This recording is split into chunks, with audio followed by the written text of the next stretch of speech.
আমার প্রিয় ছাত্রছাত্রীরা, কেমন আছো তোমরা? আজকে মডুলাস ফাংশনের সেকেন্ড ভিডিও নিয়ে এসেছি আমরা, এবং এই ভিডিওটাও অত্যন্ত চিত্তাকর্ষক হতে চলেছে। খুব ছোট্ট ভিডিও কিন্তু খুব এফেক্টিভ। আমি মনে করছি যে তোমরা যদি এই পুরো ব্যাপারটা দেখো, মডুলাস সম্বন্ধে যত রকমের কনফিউশন তৈরি হওয়া পসিবল আস্তে আস্তে সবগুলোই কেটে যাবে। এবং আমাদের বেসিক প্রায়োরিটি নেক্সট 8 থেকে 10টা ভিডিও নাম্বার থিওরির মডুলাস ফাংশন, তারপরে greatest integer function, least integer function, fractional part এবং লগারিদম নিয়ে। তো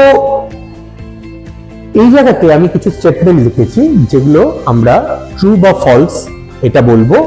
খুব ছোট্ট ছোট্ট ভাবে আমরা বোঝার চেষ্টা করব। দেখো, আমরা শুরু করছি। Let's do it. ফার্স্টে বলা আছে mod of x equals to mod of minus x। তোমার চেনা পরিচিত যে কোনো রিয়েল নাম্বার নাও, ধরো x equals to 2 নিলাম, ঠিক আছে? তাহলে mod 2 মানে কত? 2। mod of minus 2 মানে কত? তাহলেও মডের ডেফিনেশন অনুযায়ী 2ই হবে।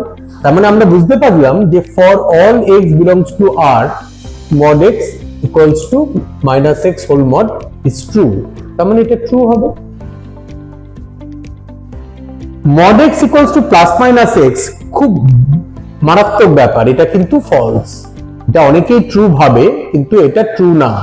ট্রু কোনটা? 4 নম্বরে চলে এসো। mod x equals to either plus x or minus x, এটা হচ্ছে গিয়ে ট্রু। প্লাস মাইনাস এক্স লিখে দেওয়াটা মডের জন্য সেটা ট্রু হলো না। কন্ডিশন বলতে হবে ইদার অর। কেন? তার কারণ ইদার প্লাস এক্স হলে তখন মাইনাস এক্স হবে না। প্লাস মাইনাস এক্স ব্যাপারটা ওটা বোঝায় না। Next, mod x greater than 0 স্বভাবতই, কারণ মডুলাস ফাংশনটা কখনো নেগেটিভ হয়ই না। তার মানে for all x belongs to r it is true. একদম এই জিনিসটাই আবার এই জায়গাতে চলে এসো। লাস্ট কোশ্চেনটা, mod of 1 plus x square। আমি যেহেতু ভিডিওতে দেখিয়েছি, আমি কেন যে কোনো ম্যাথসের ক্লাসে তোমরা দেখতে পাবে মডকে আনফোল্ড হলে একটা প্লাস ভ্যালু আর একটা মাইনাস ভ্যালু আসে। তাহলে mod of 1 plus x square এর জন্য 1 plus x square provided 1 plus x square greater than 0, minus 1 plus x square যখন 1 plus x square less than 0 লেখা উচিত ছিল। কিন্তু মডের ভেতরে যে ফাংশনটা আছে সেটার অ্যাকসেপ্টেন্সও আমাদের খেয়াল করতে হবে। কিরকম সেটা দেখো, 1 plus x square এটা হচ্ছে একটা পারফেক্ট স্কোয়ারের সাম। তার মানে 1 plus x square x এর যে কোনো বাস্তব মানের জন্য নেগেটিভ হতেই পারে না। মানে 1 plus x square can never be lesser than 0 for all x belongs to R। তার মানে এই তথ্যটা আমাদের ঠিক হলো না।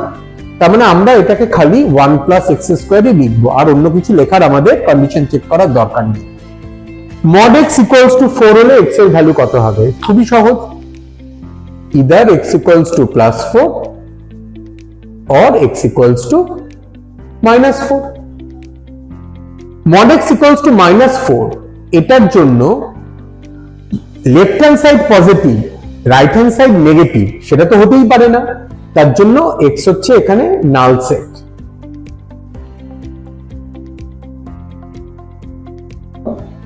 তার মানে x এর এমন কোনো বাস্তব মান নেই যার জন্য mod x equals to minus 4 হতে পারে।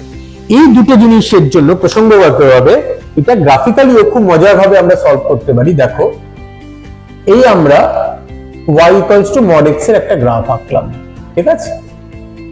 এই y equals to mod x, অরিজিনে v। এইবার তোমার নিজস্ব ম্যাপিং অনুযায়ী তুমি আরেকটা লাইন আঁকো y equals to 4।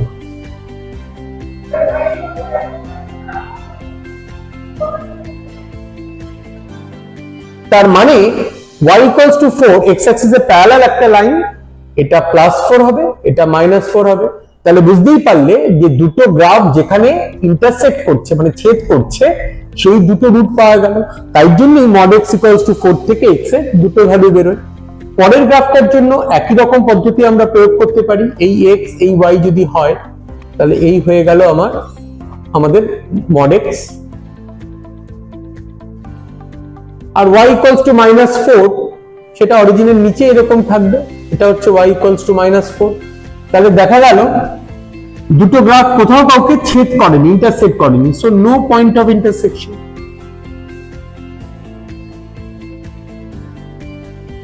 যার জন্য কোনো সলিউশন পসিবল না। তাহলে এই ছোটখাটো জিনিস থেকে আমরা বুঝতে পারলাম যে পুরো জিনিসটাকে আমরা এক্স্যাক্টলি কিরকম ভাবে ভাবতে চলেছি, কিরকম ভাবে এটাকে ভাবতে হবে। ঠিক আছে, এরকম আরো কিছু ছোট ছোট সিরিজ পরের যে ভিডিওটা হবে তাতে খুব সুন্দর কিছু মডিউলাসের ইকুয়েশন, তারপর মডিউলাসের ইনইকুয়েশন, ওয়েভি কার্ভ দি ইনইকুয়েশন, মডিউলাস সম্বন্ধীয় যাবতীয় যা যা ব্যাপার আমার মনে হচ্ছে আমরা 8 থেকে 10টা ভিডিওতে খুব সুন্দরভাবে, খুব ছোট ছোট ক্রিস্প ভিডিওতে আমরা শিখতে পারবো। তোমরা এই ভিডিওর সাথে সাথে চলো। মডিউলাস এতটাই ইম্পর্টেন্ট যে এরপরে যখন কম্পোজাইট ফাংশনে, কোনো ট্রিগোনোমেট্রিতে, কোনো লগারিদমে, কোনো এক্সপোনেনশিয়াল ফাংশনে, কোনো পলিনোমিয়ালে যখন লগারিদম মডিউলাস ইউজ করবে তোমাদের কোনো অসুবিধা হবে না। আশা করি সবাই সুস্থ আছো, ভালো থাকো, খুব ফোকাস রেখে পড়াশোনা করো। God bless, thank you.